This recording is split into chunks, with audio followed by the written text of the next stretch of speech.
जय श्री राम दोस्तों। राम कथा में आप सबका स्वागत है। जैसा कि पिछले भाग में हमने जाना राजा दशरथ जी के कुल के बारे में और राजा जनक जी के कुल के बारे में, और हमने उसमें राम विवाह के बारे में भी जाना।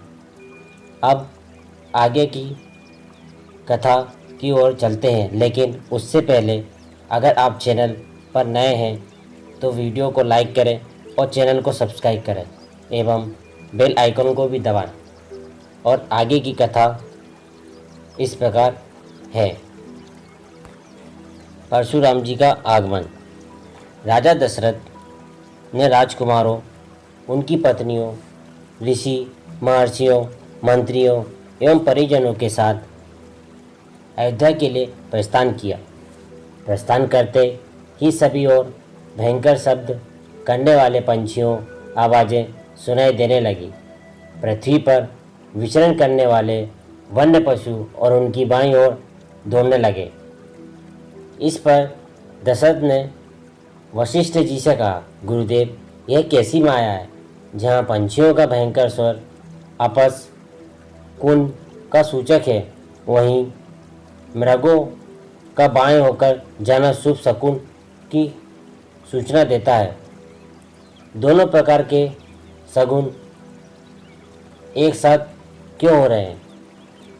महाराज दशरथ के इस प्रश्न के उत्तर में वशिष्ठ जी बोले, पंछियों के भयंकर ध्वनि से ज्ञात होता है कि कोई भय उत्पन्न करने वाली घटना घटने वाली है, और मृग आदि पशुओं के इस प्रकार जाने से पता चलता है कि वह भयानक घटना सरलता से शांत हो जाएगी। इसलिए आप किसी प्रकार की चिंता न करें।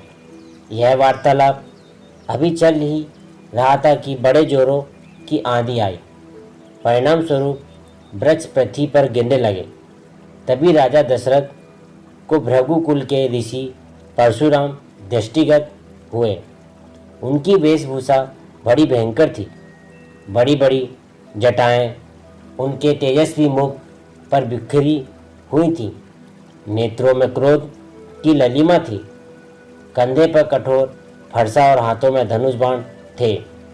ऋषियों ने आगे बढ़कर उनका स्वागत किया और इस स्वागत को स्वीकार करने के उपरांत वे श्री रामचंद्र से बोले, दशरथ नंदन राम, हमें ज्ञात हुआ है कि तुम बड़े पराक्रमी हो और तुमने शिव जी के धनुष को भंग कर दिया है और इस प्रकार तुमने अपूर्व ख्याति प्राप्त की है। मैं तुम्हारे लिए एक अच्छा धनुष लाया हूँ। यह धनुष साधारण नहीं है, बल्कि जम दी अग्नि कुमार परशुराम का है। इस पर बाण चढ़ाकर तुम अपने शौर्य का परिचय दो। तुम्हारे बल और शौर्य को देखने के पश्चात मैं तुमसे द्वंद्व युद्ध करूँगा। परशुराम की बात सुनकर राजा दशरथ विनीत स्वर में बोले, भगवान, आप वेदविद स्वाध्यायी ब्राह्मण हैं। क्षत्रियों का विनाश करके आप बहुत पहले ही अपने क्रोध को शांत कर चुके हैं। आपने इंद्र के समक्ष प्रतिज्ञा करके अस्त्र शस्त्र का परित्याग भी कर दिया है। इसलिए हे ऋषिराज, आप इन बालकों को, यदि आपके हाथों राम मारा गया तो हम में से कोई भी उसके वियोग में जीवित नहीं रह सकेगा। परशुराम जी ने दशरथ की बात पर कुछ भी ध्यान नहीं दिया। वे राम से बोले, राम, संसार में केवल दो ही धनुष सर्वश्रेष्ठ माने जाते हैं। सारा संसार उनका सम्मान करता है। विश्वकर्मा ने उन दोनों को स्वयं अपने हाथों से बनाया था। उनमें से एक भगवान शिव के पास था और उसी से भगवान शिव ने त्रिपुरासुर का वध किया था। तुमने उसी धनुष को तोड़ डाला। दूसरा दिव्य धनुष मेरे हाथ में है। यह भगवान विष्णु का धनुष है। यह भी पिनाक की भांति शक्तिशाली है। एक बार शिव और विष्णु में भयंकर युद्ध हुआ। विष्णु को देवताओं ने श्रेष्ठ मानकर शांत किया। शांत होने पर विष्णु ने भृगुवंशी ऋषि चिक मुनि को धरोहर के रूप में वह धनुष दे दिया।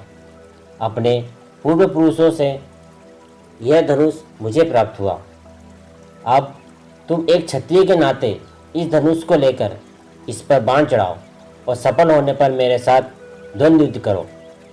इस प्रकार से परशुराम के द्वारा बार बार ललकारे जाने पर रामचंद्र बोले, हे भार्गव, मैं ब्राह्मण समझकर आपका सम्मान कर रहा हूँ और आपके समक्ष कुछ विशेष बोल नहीं रहा हूँ, किंतु आप मेरी इस विनयशीलता को पराक्रमहीनता एवं कायरता समझ रहे हैं और मेरा तिरस्कार कर रहे हैं।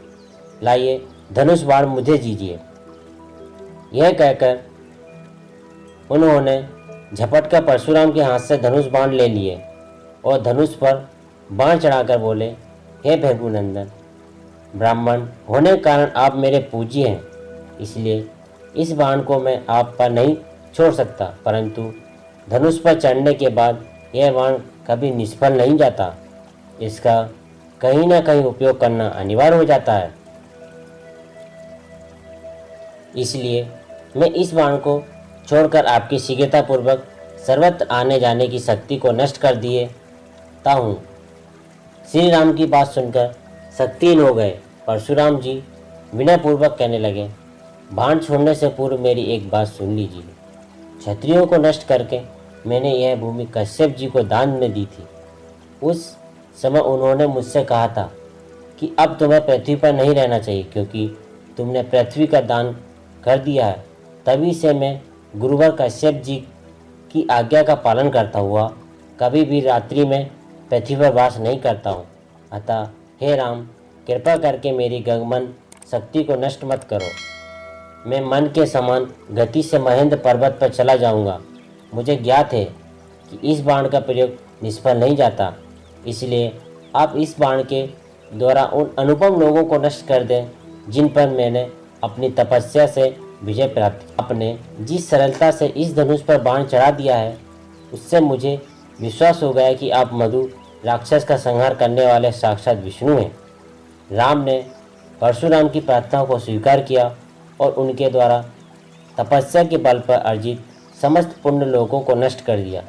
इसके पश्चात परशुराम जी तपस्या करने के लिए महेंद्र पर्वत पर चले गए और वहाँ उपस्थित सभी ऋषि मुनियों सहित राजा दशरथ ने रामचंद्र की भूरी भूरी प्रशंसा की। अयोध्या में आगमन। परशुराम के जाने के पश्चात पत्नियों सहित राजकुमारों, गुरु वशिष्ठ, अन्य ऋषि मुनियों, मंत्रियों तथा परिजनों के साथ महाराज दशरथ अयोध्या की ओर अग्रसर हुए। मंत्रियों ने शीघ्र ही 2 शीघ्रगामी दूतों को सभी के वापस आने की सूचना देने के लिए अयोध्या भेज दिए।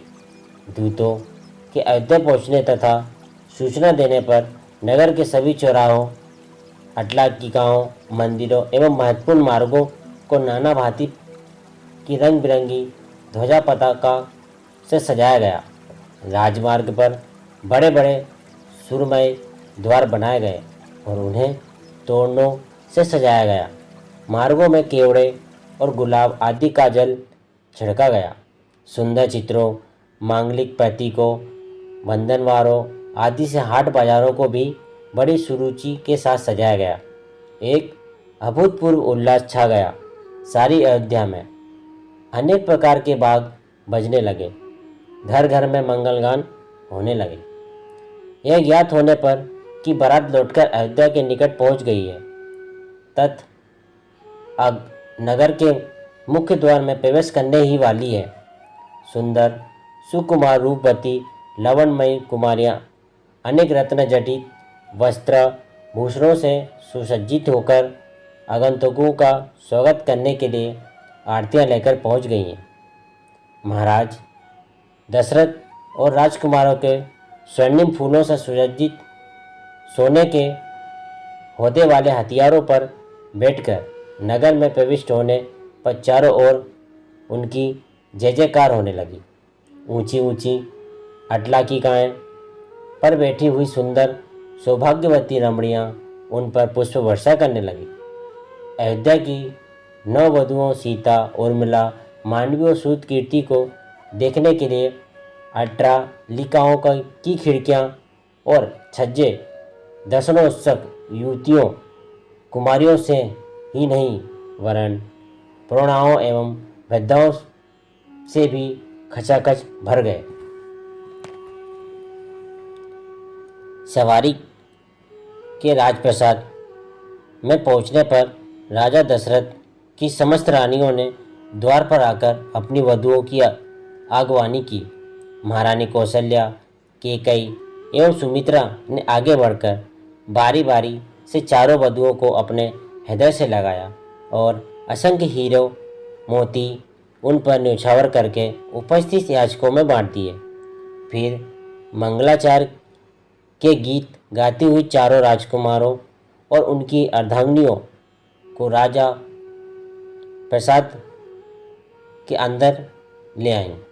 इस अपूर्व आनंद के अवसर पर महाराज दशरथ ने दानादि के लिए कोष के द्वार खोल दिए और मुक्त हस्त से नगरवासी ब्राह्मणों को भूमि, स्वर्ण, रजत, हीरे, मोती, रत्न, गोएं, वस्त्र आदि दान भी।